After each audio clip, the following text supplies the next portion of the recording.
ॐ अज्ञानतिमिरान्धस्य ज्ञानञ्जनशलाकया चक्षुरुन्मिलितं येन तस्मै श्रीगुरुवे नमः। हरे कृष्ण जी। तो चैतन्य चरितामृत मध्य लीला चैप्टर 9 श्लोक संख्या 299। तो श्री रंगपुरी जो कि माधवेंद्रपुरी के शिष्य हैं, ईश्वरपुरी के गुरु भाई हैं, चैतन्य महाप्रभु के गुरु भाई हैं, वो उनको मिलते हैं और चर्चा करते करते जैसे हमने सुना कि आपस में वो हमें डिस्कस करना चाहिए कि हमने लेक्चर में क्या सुना इत्यादि। कृष्ण संबंधित जब चर्चाएं हुई होते होते उन्होंने पूछा कि आप कहाँ से हैं, तो उन्होंने बोला कि मैं यहाँ से हूँ। और फिर उन्हें याद आया कि वो भी गए थे पुरी में, वहाँ पर उन्होंने बनाना फ्लावर का खाया था और एक माता थी जो कि जगत माता जैसी ही थी, बहुत ही पवित्र थी। तो ये सब बता रहे हैं वहाँ की बातें। तार तो बताते हैं आगे, तार एक योग्य पुत्र करियाचे संन्यास शंकरारण्य नाम तार अल्प वयस। श्री रंगपुरी यह भी जानते थे कि उनके योग्य पुत्र ने कम वय में ही संन्यास ले लिया था। उनका नाम शंकरारण्य था। तो विश्व रूप जो उनके भाई थे, जो आप जानते हैं कि उन्होंने बहुत पहले ही संन्यास ले लिया था, ये उनके बारे में चर्चा कर रहे हैं कि उनको याद आया कि उनका एक और बेटा था जो कि कम उम्र में उसने संन्यास ले लिया था। उसका जो नाम है, जो संन्यास नाम आप कह सकते हैं, शंकरारण्य था। तो आप जानते हैं कि चैतन्य महाप्रभु ने प्रारंभ में कहा था कि मैं ये जो यात्रा कर रहा हूँ इसलिए कर रहा हूँ क्योंकि मेरा भाई है जो कि चला गया है और वो कहीं पता नहीं है उसका, तो उसको ढूंढना है, तो इसलिए मैं इस यात्रा पे निकला हूँ। तो यहाँ पर समझ लीजिए उस भाई के बारे में एकदम से पता चलता है। पता तो इतना ही चलता है कि अभी तो श्रीरंगपुरी बता रहे हैं कि वहाँ पर एक लड़का था। यही तीर्थे शंकरारण्य सिद्धि प्राप्ति हईला प्रस्तावे श्रीरंगपुरी एते के कहिला। श्रीरंगपुरी ने चैतन्य महाप्रभु को बतलाया कि इसी तीर्थ पांडरपुर में, इसी जगह में जहाँ पर आप हैं भी, पांडरपुर में महाराष्ट्र में, शंकरारण्य नामक सन्यासी ने सिद्धि प्राप्त करी। इसका मतलब वो संसार को छोड़ के चले गए। तो पहली बार चैतन्य महाप्रभु को पता चला कि उनके जो भाई हैं वो संसार में नहीं रहे। और एक वो बहुत अच्छे भक्त थे और बने, और इस पांडरपुर में ही वो थे जहाँ पर चैतन्य महाप्रभु पहुंचे। तो इस प्रकार से उनकी ये खोज पूरी हुई अपने भाई के बारे में। तो उन्हें पता चला कि वो इसी जगह पे थे। चैतन्य महाप्रभु के बड़े भाई का नाम विश्वरूप था। उन्होंने चैतन्य महाप्रभु के पहले ही घर छोड़ दिया था। उनका नाम शंकरारण्य था। सारे देश में भ्रमण करा उन्होंने, जैसे चैतन्य महाप्रभु ने किया, और करते करते वो अंत में पांडरपुर गए और वहाँ पर सिद्धि प्राप्त करके संसार से चले गए। दूसरे शब्दों में उन्होंने अपना भौतिक शरीर पांडरपुर में त्यागा और वे दिव्य लोक सिधार गए। तो माधवेंद्रपुरी के शिष्य रंगपुरी ने, जो ईश्वरपुरी के गुरु भाई थे, यह महत्वपूर्ण समाचार चैतन्य महाप्रभु को बताया। प्रभु कहे पूर्वाश्रमे तेह मोर भ्राता जगन्नाथ मिश्र पूर्वाश्रमे मोर माता। चैतन्य महाप्रभु ने कहा, मेरे पूर्व आश्रम में शंकरारण्य मेरा भाई था और जगन्नाथ मिश्र मेरे पिता थे। तो अभी तक ये बात का खुलासा नहीं हुआ था। श्रीरंगपुरी तो केवल ये बता रहे थे कि मैं जब एक बार पुरी में, नॉट पुरी में, मैं जब एक बार इस तरह से आपके नाडिया में और जो आपका धाम है उसमें गया था, तो जहाँ के आप हैं वहाँ पर मैं एक व्यक्ति से मिला था जिसका नाम जगन्नाथ मिश्र है, और उनकी वाइफ थी, उनका एक बेटा था जिसने संन्यास ले लिया था। तो अब जो है चैतन्य महाप्रभु आते हैं, वो मेरा ही घर था, वो मेरे ही पिता थे, वो मेरी ही माता थी, वो मेरे ही भाई थे। तो इस प्रकार से हम डिस्कस कर रहे थे कि कैसे कॉमन लिंक हमारी ज़िंदगी में आता है, तो कैसे हम लोग बड़े उत्साह से चर्चा कर पाते हैं। यदि हम एक ही देश के रहने वाले हैं, एक ही गांव के रहने वाले हैं, एक ही दादा के बेटे हैं इत्यादि, वो कॉमन लिंक हम लोग संसारी वस्तुएं ढूंढते हैं। हम ये डिस्कस कर रहे थे कि ऐसे उस कॉमन लिंक को ये ढूंढा जाए कि आप भी कृष्ण के भक्त हैं, हम भी कृष्ण के भक्त हैं अल्टीमेटली। तो ये सब बेस्ट चीज़ है, उसके बाद में और चीज़ें करी जाएँ। ये हमारा आधार रहना चाहिए, किसी भी रिश्ते का आधार हमारा ये रहना चाहिए। तो इन दोनों ने जब ये बातें करी तो यही मत दुई जन इष्ट गोष्ठी करी द्वारका देखीले देखीते चालीला श्रीरंगपुरी। चैतन्य महाप्रभु बातें करने के बाद रंगपुरी द्वारका धाम के लिए रवाना हो गए।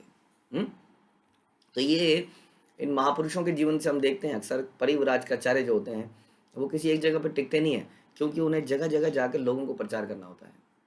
कहाँ कहाँ पर कोई कोई वेट कर रहा होता है ना, कि कोई संत आए, कोई उनको ज्ञान दे और एकदम से वो भक्ति में आगे बढ़े। हम देखते हैं कि कई जगह हम जाते हैं, नई जगह में जाते हैं, तो अचानक से कुछ लोग तुरंत भक्त बन जाते हैं, है ना।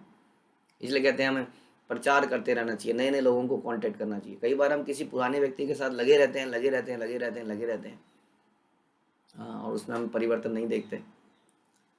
तो पुराने व्यक्ति में लगना इज ओके, बट साथ ही साथ नए लोगों को अप्रोच करना, क्योंकि बहुत सारे ऐसे लोग हैं जिनको केवल मिल नहीं रहा है, जैसे ही वो कांटेक्ट में आते हैं वो तुरंत भक्त बन जाते हैं। इसलिए निरंतर प्रयास करते रहते हैं। हमने सुखदेव गोस्वामी के बारे में भी सुना था कि किस प्रकार वो एक जगह पे उतनी देर रहते थे जितनी देर कोई गाय दूध दो ले। यानी कि वो जगह जगह हर घर में जाके लोगों से चर्चाएं करते थे। तो इस प्रकार से यहाँ पर भी हम देखते हैं कि कोई भी सन्यासी मिल रहा है वो थोड़ी देर में अपनी आगे यात्रा चालू कर दे रहा है। तो इन्होंने बातें करी, बहुत अच्छा था, मन नहीं कर रहा था छोड़ने का, लेकिन फिर भी वो द्वारका धाम के लिए रवाना हो गए। दिनचारी तथा प्रभु के राखीला ब्राह्मण, भीमा नदी स्नान करी करे न विठल दर्शन। श्रीरंगपुरी के द्वारका गमन के बाद चैतन्य महाप्रभु पांडरपुर में उस ब्राह्मण के घर 4 दिनों तक और रहे। उन्होंने भीमा नदी में स्नान किया और विठल मंदिर का दर्शन किया। तबे महाप्रभु आइला कृष्ण वैष्णवा तीरे, नाना तीर्थे देखी ताहा देवता मंदिरे।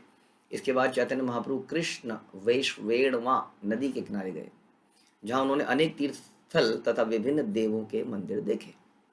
तो ये नदी जो है कृष्णा नदी की एक शाखा है जो साउथ में बहती है, और कहा जाता है कि ठाकुर बिल्व मंगल इसी नदी के किनारे रहते थे। यह नदी कभी कभी वीणा, वेणी, सीना तथा भीमा भी कहलाती है। ब्राह्मण समाज सब वैष्णव चरित, वैष्णव सकल पड़े कृष्ण करणामृत। वहां के ब्राह्मण समाज में सभी शुद्ध भक्त थे जो नियमित रूप से बिल्व मंगल ठाकुर कृत कृष्ण करणामृत नामक ग्रंथ का अध्ययन करते थे। देखिए, चंद्रमा पर बहुत सारे जगहों में जा रहे हैं, कहीं मायावादी मिल रहे हैं, कहीं पर नास्तिक और ऐसे लोग मिल रहे हैं, उनके लिए भगवान कुछ कर रहे हैं। लेकिन यहाँ पर देखिए कुछ कुछ जगहों में पहले से ही वैष्णव बैठे हुए हैं। क्यों वैष्णव हैं ये लोग? क्योंकि यहाँ पर एक बहुत महान वैष्णव रह चुका है। यही वैष्णव के जीवन का प्रभाव है कि वो जहाँ रहते हैं हम वहाँ पे प्रभावित करते हैं अपने चरित्र से, शास्त्रों से। तो यहाँ पे बिल्व मंगल, हमने अभी सुना कि इस नदी के किनारे बिल्व मंगल रहते थे। तो इस नदी के किनारे कई सारे लोग धीरे धीरे वहाँ रहने लगे, और लोगों ने क्या किया, लोगों ने बिल्व मंगल ठाकुर द्वारा जो लिखित ये जो ग्रंथ है कृष्ण करणामृत, इसको पढ़ने लगे और इसका अध्ययन करने लगे, और इसको पढ़ पढ़ के इसलिए वो सारे शुद्ध भक्त बन गए। इसलिए शास्त्रों का नियमित पठन और श्रवण बड़ा इंपॉर्टेंट है। हाँ, यदि हम किसी भी स्टेज में ऐसा सोचते हैं कि अब हमें ज्ञान हो गया है, हम लोग ध्यान रखिए श्रवण कीर्तन ज्ञान के लिए नहीं करते हैं, हम कृष्ण की, गुरु की प्रसन्नता के लिए करते हैं। कि कृष्ण प्रसन्न होंगे कि मेरे बारे में कुछ पढ़ने के प्रयास कर रहा है, मुझे समझने का प्रयास कर रहा है। इसलिए श्रवण कीर्तन एडवांस्ड स्टेज में भी बंद नहीं किया जा सकता। भले ही आपको आंसू आने लगे, आपको भगवान का बारे में सुनने में आंसू आ रहे, आप कहोगे अब तो मैंने जीवन की सफलता, सबसे ऊंची अवस्था को प्राप्त कर लिया है, फिर भी श्रवण कीर्तन इंपॉर्टेंट है।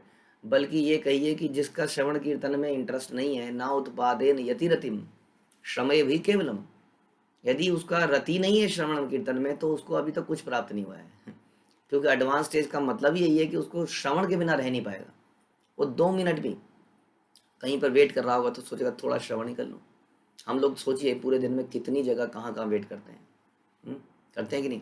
हम लोग अपनी कारों में जाते हैं, कितने लोग कारों में जाते हैं लेकिन श्रवण नहीं करते हैं कारों में जाते हुए। कई मैंने ऐसे वक्त देखे, वो कह रहे हैं जी साथ में कोई, हम किसी को लिफ्ट दे के जाते हैं जी, हाँ, अरे किसी को लिफ्ट दे के जाते हो तो उसको भी सुनाओ। ये तो और अब आपके पास नहीं, कैसे शर्म आती है हमें जब निकलते, फिर लिफ्ट देना बंद कर दो या फिर उसको सुनाना शुरू कर दो। हम मेट्रो में जाते हैं, मेट्रो में वेट करते हैं, मेट्रो के अंदर बैठते हैं। हम कई बार हम शॉपिंग करने जाते हैं, तो एक व्यक्ति जो है पसंद कर रहा है तो दूसरा व्यक्ति बैठ के अपना श्रवण कर सकता है चाहे तो। कितने ऐसे समय आएंगे आप देखेंगे जिसमें हम लोग श्रवण कीर्तन इत्यादि कर सकते हैं, जप इत्यादि कर सकते हैं। तो जिस व्यक्ति के अंदर ये जो 5-5 मिनट के लिए व्याकुलता है सुनने की, जप करने की, समझ लीजिए उस व्यक्ति को ही इज एडवांसिंग, वही व्यक्ति आगे बढ़ रहा है क्योंकि उसके अंदर इतनी लालसा पैदा हुई है।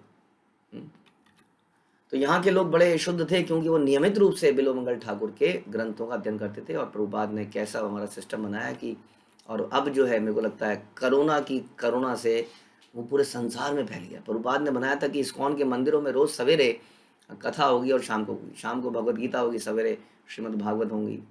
आप देखिए पूरे संसार में कितनी जगहों पे जहाँ जहाँ जूम चल रहे हैं, बहुत सारे लोगों ने इसको डेली चालू करा। और हम लोग डेली सवेरे सुन रहे हैं, शाम को सुन रहे हैं, सवेरे सुन रहे हैं, शाम को सुन रहे हैं। तो इस प्रकार से ये जो नियमित रूप से सुनना है, ये बड़ा ज़रूरी है। इससे बहुत चेतना में फ़र्क आता है, क्योंकि एक हफ्ते के अंदर जो पहले वाला सिस्टम हुआ करता था, हम लोग एक हफ्ते हफ्ते मिला करते थे एक ज़माने में, तो उस एक हफ्ते में, पूरे हफ्ते में इतनी सारी करप्शन दिमाग में आ जाती है, इतनी गंदगी दिमाग में आती है कि वो एक दिन में सफाई से सफिशेंट नहीं होती है। तो इसलिए बड़ा ही ध्यान से हमें सुनना चाहिए, कोशिश करनी चाहिए। तो बिलमंगल ठाकुर कृत इस पुस्तक में 112 श्लोक हैं। इसी नाम की 2-3 पुस्तकें और भी हैं। बिलमंगल की पुस्तक पर 2 भाष्य भी उपलब्ध हैं। एक भाष्य तो कृष्णदास कविराज द्वारा ही लिखित है और दूसरा चैतन्य दास गोस्वामी द्वारा। कृष्ण करुणामृत सुनी प्रभुर आनंद हैला, आग्रह करिया पुंथी लेखाइया लैला। चैतन्य महाप्रभु ने जब कृष्ण करुणामृत को सुना तो बड़े प्रसन्न हुए।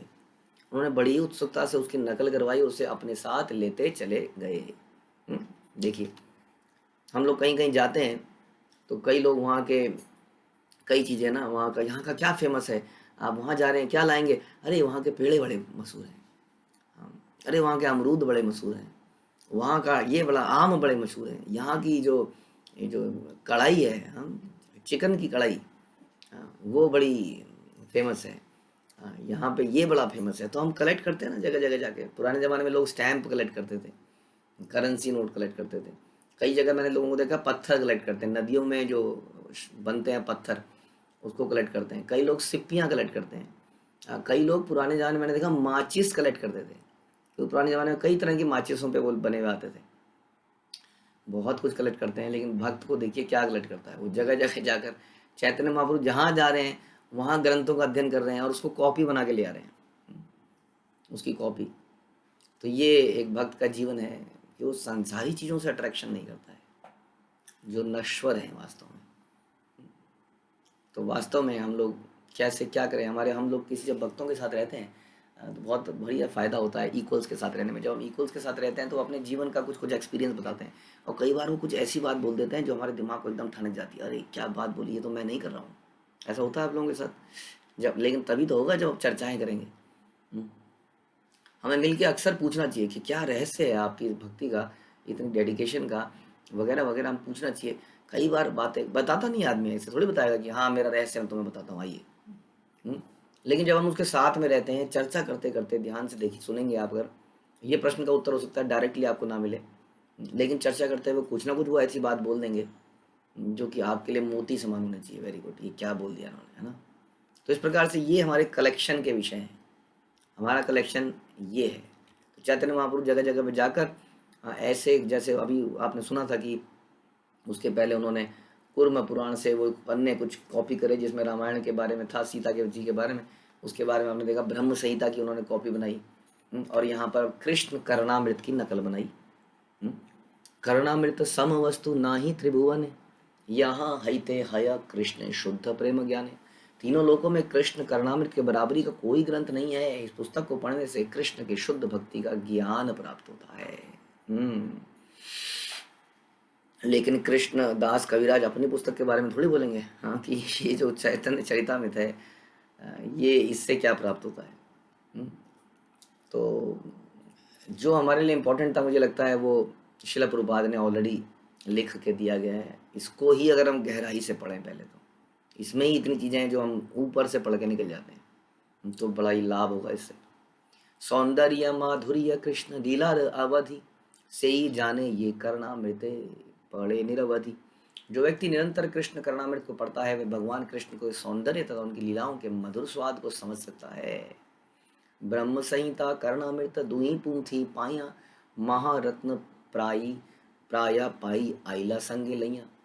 श्री चैतन्य महाप्रभु ने ब्रह्म संहिता को और कृष्ण करुणामृत नामक 2 पुस्तकों को अत्यंत मूल्यवान रत्न मानते थे। अतएव अपनी वापसी यात्रा में वो इनको अपने साथ में लेके आ गए, बहुमूल्य रत्न, और इनको अपने साथ में। यही सब बता रहा था कि वैष्णव के लिए बहुमूल्य रत्न यही है।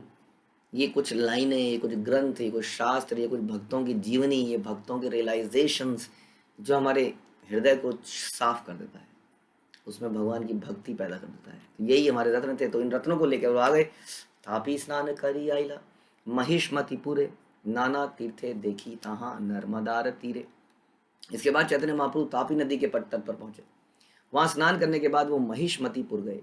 वहां रहते हुए उन्होंने नर्मदा नदी के किनारे अनेक तीर्थ स्थानों को देखा।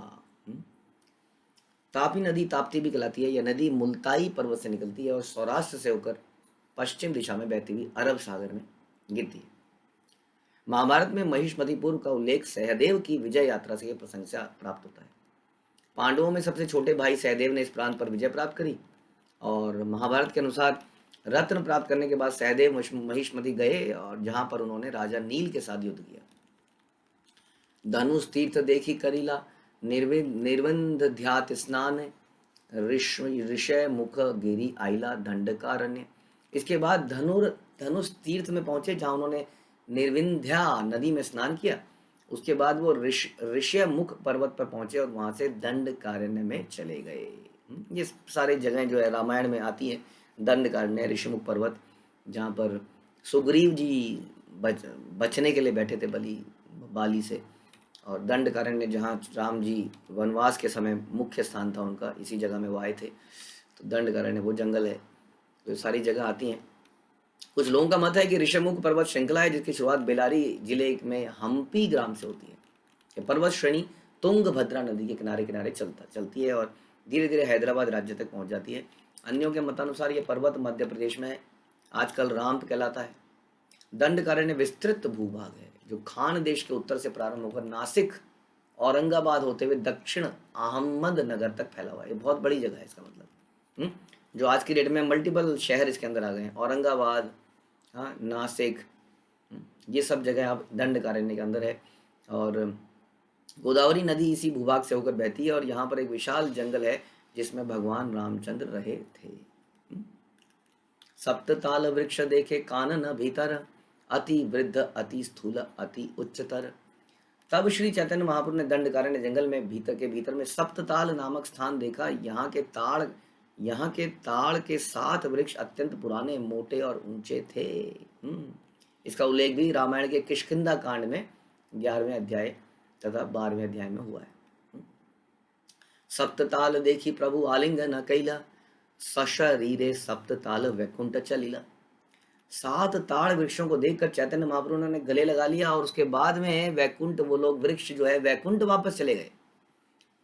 वृक्षों का भी कल्याण किया। और ये वृक्ष भगवान राम के समय में हम सुनते हैं इनके बारे में। जब इन वृक्षों को इन्होंने चैतन्य महाप्रभु ने गले लगाया तो ये कहाँ चले गए? वैकुंठ चले गए। और ऐसा न जाने कितनों के साथ हुआ चैतन्य महाप्रभु के समय में। आपने सुना था किस प्रकार से एक कुत्ता भी था जो कि एकदम से भगवान के धाम में चला गया।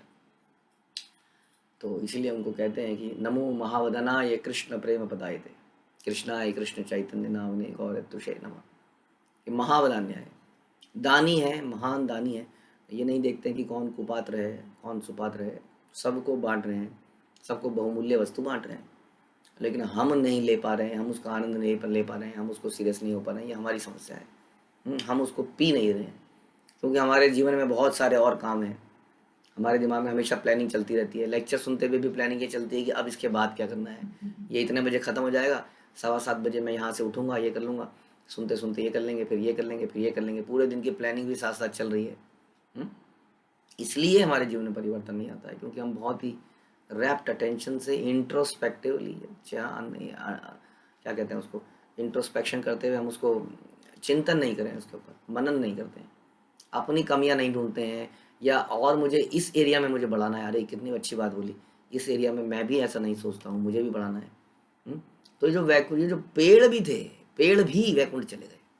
अब सोचिए, शून्य स्थल देखी लोके हैल चमत्कार, लोके कहे ए सन्यासी राम अवतार।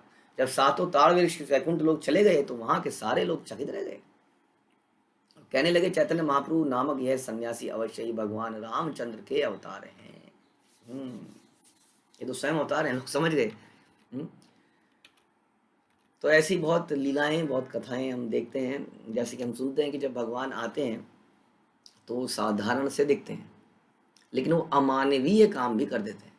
जैसे कृष्ण बड़े साधारण से बालक दिखते थे, चोरी करने वाले, लेकिन वो अमानवीय काम कर देते थे। तो गोवर्धन को उठा लेते थे, वो पूतना को मार देते थे, तृणावत को मार देते थे, अघासुर को, और न जाने कैसे कैसे उन्होंने अमानवीय काम किए जो पॉसिबल नहीं था। हम्म, न जाने ऐसे कितने उन्होंने अमानवीय काम किए, और हर अवतार में जैसे भगवान ने स्वयं विराट रूप दिखाया। हम्म, चैतन्य महाप्रभु ने भी ऐसी कई लीलाएं करी। जनरली साधारण व्यक्ति की तरह रहे, लेकिन कई सारे अमानवीय काम भी किए, जिससे पता चलता था कि ये कोई साधारण व्यक्ति नहीं है। हम्म, सशरीरे ताल गेल श्री वैकुंठ धाम, एचे शक्ति कार हया विना एक राम। केवल भगवान रामचंद्र में सप्त तालों को वैकुंठ लोक भेजने की शक्ति है। तो इसलिए तो साक्षात राम है, तो राम तो थे ही, राम कृष्ण सभी थे। प्रभु आसी कैला पंपा सरोवर स्नाने, स्नान पंचवटी आसी तहाँ करिला विश्राम। और उसके बाद चैतन्य महाप्रभु पंपा सरोवर गए और वहां उन्होंने स्नान किया। इसके बाद पंचवटी गए जहां उन्होंने विश्राम किया। तो पंचवटी में भी भगवान राम जी लगभग 1 वर्ष तक रहे थे, दंड कारण्य में जाने से पहले। तो अल्टीमेट डेस्टिनेशन दंड कारण्य थी, लेकिन उसके पहले बीच में कभी कुछ हॉल्ट रहे, जिसमें कि पंचवटी एक जगह है जो आज भी है। तो पंचवटी में अब चैतन्य महाप्रभु पहुंचे हैं और वहां पर उन्होंने विश्राम किया है। कुछ लोगों के अनुसार तुंगभद्रा नदी का प्राचीन नाम पंबा था, अन्यों के अनुसार राज्य की राजधानी विजयनगर पंपा तीर्थ कहलाती थी।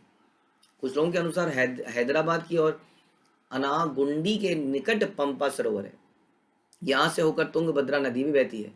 पंपा सरोवर के विषय में अनेक विभिन्न मत हैं। नासिक के त्रयंबक देखी गईला ब्रह्मागिरी, कुशावर्ते आइला यहाँ जन्मिला गोदावरी।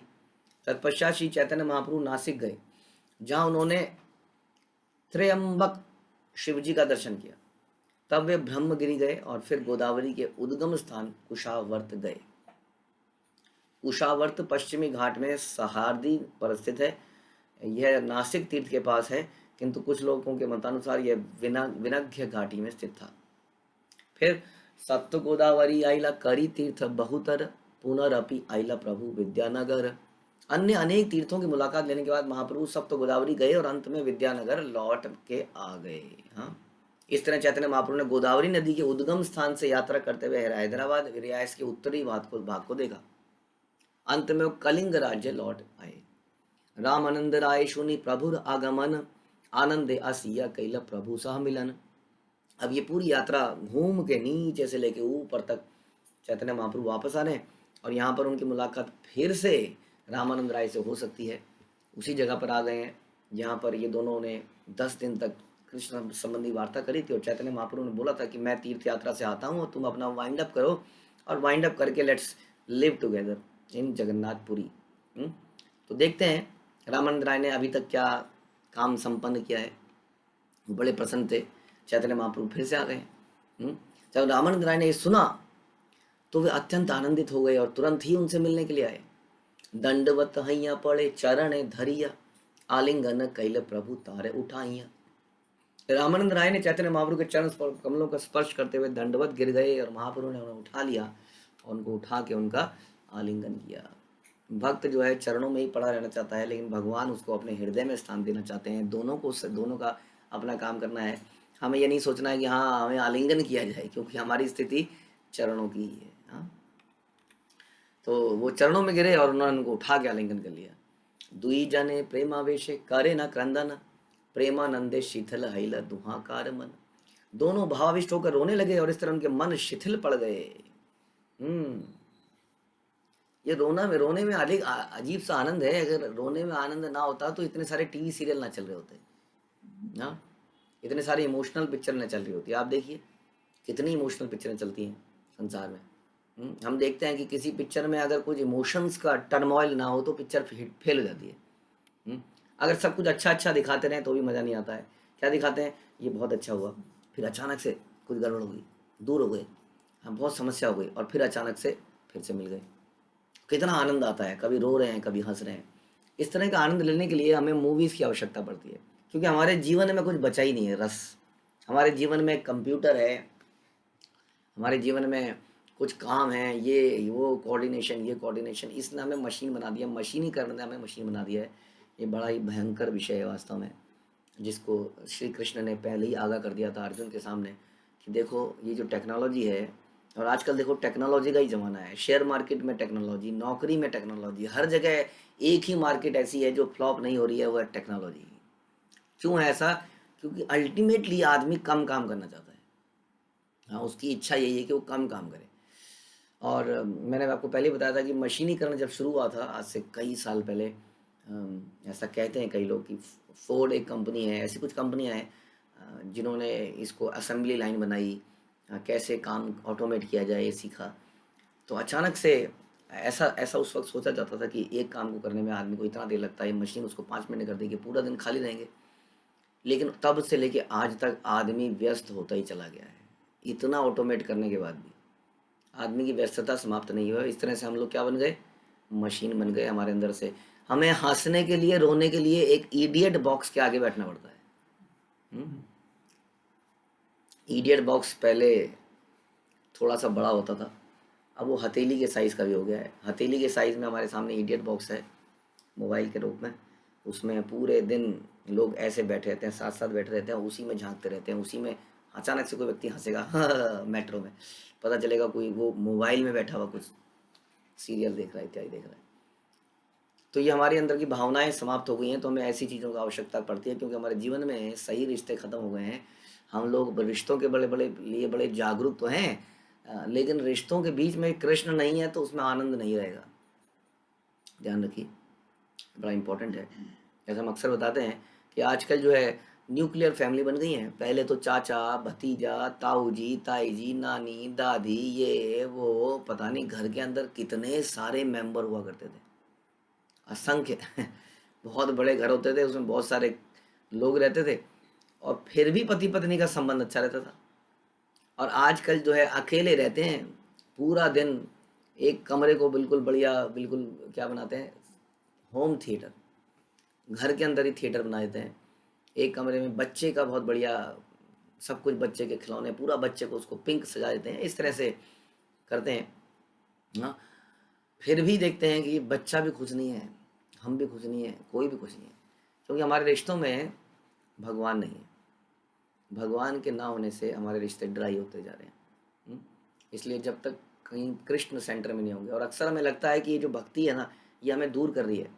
देखिए, हमें समय नहीं मिलता आजकल, हमें बात करने का समय नहीं मिलता, हमें थोड़ा समय चाहिए। अरे जिनके पास पूरे दिन का समय है वो तो अपना सर फोड़ रहे हैं दूसरे का। हाँ, ऐसे समय का क्या लाभ? लोग घूम ज़्यादा रहे हैं पहले से, लोग ज़्यादा खा रहे हैं पहले से, फिर भी रिश्ते नहीं बन पा रहे हैं, ये समझने का विषय है। इसलिए भक्ति आपको दूर नहीं करती है, भक्ति तो आपके रिश्तों में कृष्ण को दे रही है, जिसके वजह से आपके रिश्ते चलेंगे। तो इस विषय पे सोचना चाहिए। हमें लगता है कई बार कि जब से आ गए हैं भक्ति में, अरे समय नहीं मिल रहा है आपस में बातचीत करने का। क्या करोगे बातचीत करके? Let's talk about Krishna, let's love Krishna together, और उसमें ये उन्माद पैदा होगा। जो आपके जीवन में कभी ऐसा, हमारे जीवन में कभी ऐसा उन्माद आया है पहले, जिसमें हम रो रहे हैं, हंस रहे हैं? यहाँ देखिए, आलिंगन कर रहे हैं, आलिंगन करके रो रहे हैं, और दोनों भावाविष्ट होकर रोने लगे, मन शिथिल पड़ गए मिलने से। इतना आनंद, हाँ, इतना आनंद, कितना कोमल हो गया होगा हृदय। ये कृष्ण भक्ति से ही पॉसिबल है। इसलिए यदि हम जम के बहुत बढ़िया से कृष्ण भक्ति करेंगे तो हम देखेंगे बहुत जीवन जीने का आनंद ही बदल जाएगा। तो इसको हमें करना है। कतक क्षणे दुई जना सुस्थिर हइया, नाना इष्ट गोष्ठी करे एकत्र वसिया। कुछ समय के बाद दोनों होश में आए और एक साथ बैठकर विभिन्न विषयों पर बातें करने लगे। कुछ समय के बाद होश में आए। सोचिए, लोगों को इंजेक्शन लगाने पड़ते हैं बेहोश करने के लिए, दांत तोड़ने के लिए भी इंजेक्शन लगाने पड़ते हैं। और ये भी हमने शास्त्रों में सुना था, हमने सुना था सुश्रुत के बारे में, आई थिंक, जो कि चिकित्सा में सर्वश्रेष्ठ थे, सर्वप्रथम चिकित्सा उन्होंने शुरू करी। तो मैं एक बार बचपन में उनकी कोई किताब पढ़ रहा था, तो उस जमाने में वो भागवतम, भगवत गीता इत्यादि पढ़ते हुए ऑपरेशन करते थे, क्योंकि इस तरह की इतनी सुविधाएं नहीं थी जितनी आज है। लेकिन फिर भी आदमी इतना उसके अंदर डूब जाता था कि उसको दर्द का एहसास नहीं होता।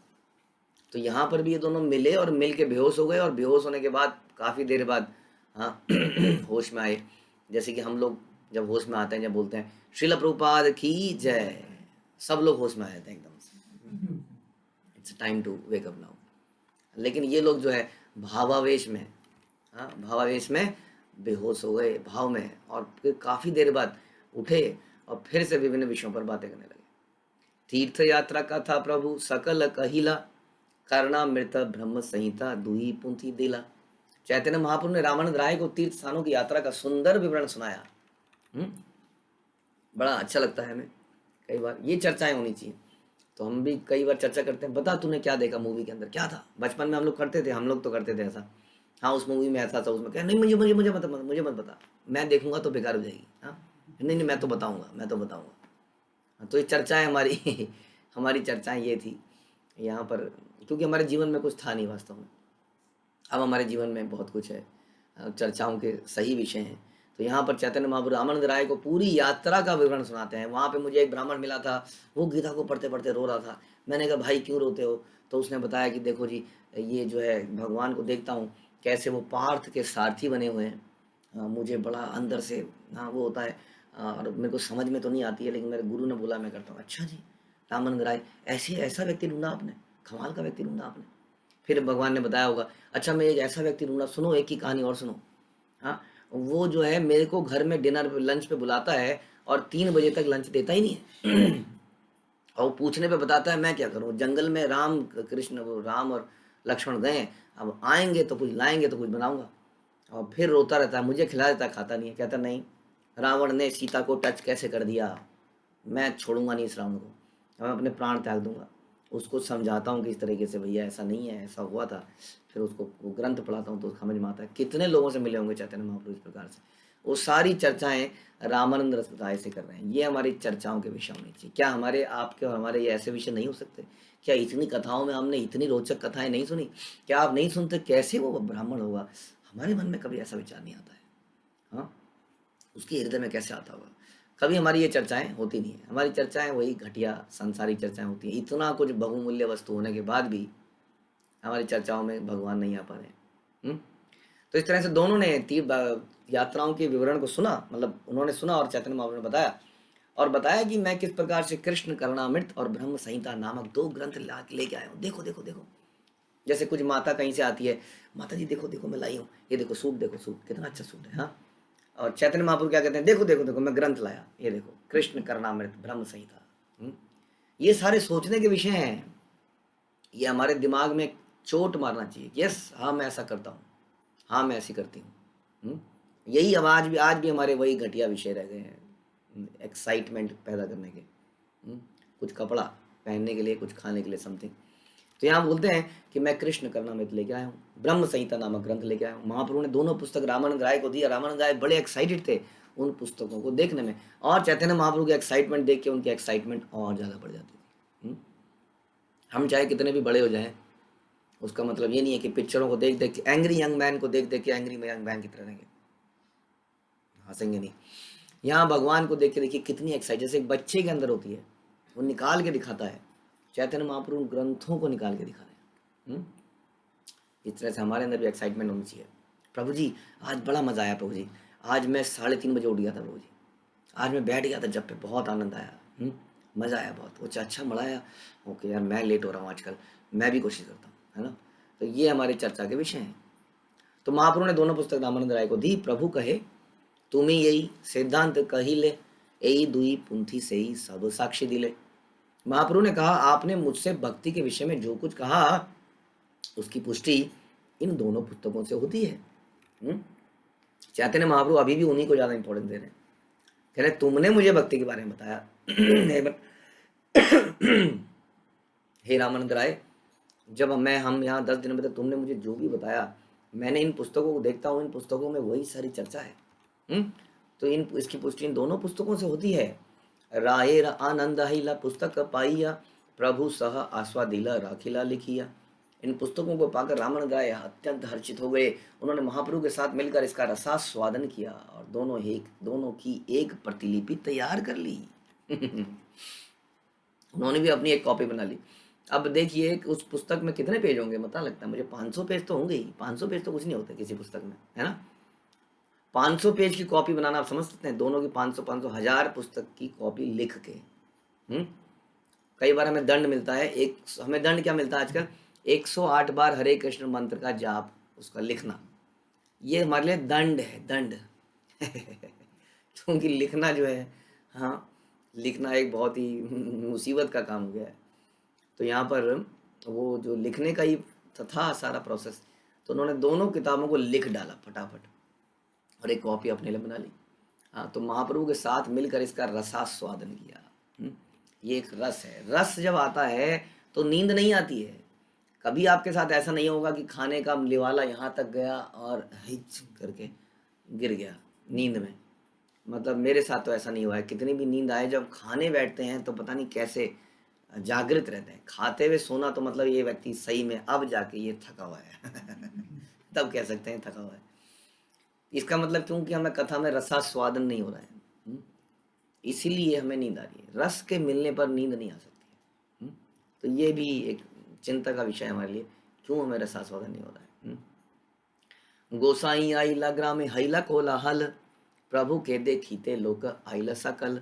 विद्यानगर गांव में श्री चैतन्य महाप्रभु के आने की खबर फैल गई और सारे लोग एक बार फिर उनका दर्शन करने के लिए आए। ये साधारण लोग मत मानिए इनको। विद्यानगर का एक एक व्यक्ति बहुत ही सेलेक्टिव तरीके से ना, कहीं पर ब्रह्मा जी वैकुंठ, कहीं पर जबरदस्त प्लानिंग हुई होगी। हम प्लानिंग करते हैं ना, इस उत्सव में इसको बुलाएंगे, इसको बुलाएंगे, इसको बुलाएंगे, इसको बुलाएंगे, इसको नहीं बुलाएंगे, इसको नहीं बुलाएंगे, इसको बुलाएंगे। कितनी प्लानिंग करनी पड़ती है कई बार, जब जगह की लिमिटेशन होती है। अब ऐसे ही सोचिए, चैतन्य महाप्रभु ने कहाँ कहाँ जाना है, ये सब पहले डिसाइड किया गया होगा। कहीं पर भगवान के प्लानिंग हुई होगी ना, और वहाँ पर डिसाइड किया होगा, अच्छा इस जीवात्मा को यहाँ गिराओ, यहाँ गिराओ, इसको यहाँ गिराओ, इसको इसके पेट में डालो, इसको इसके पेट में डालो। जब मैं वहाँ आऊँगा तो सब पैदा होंगे, मेरा दर्शन करेंगे।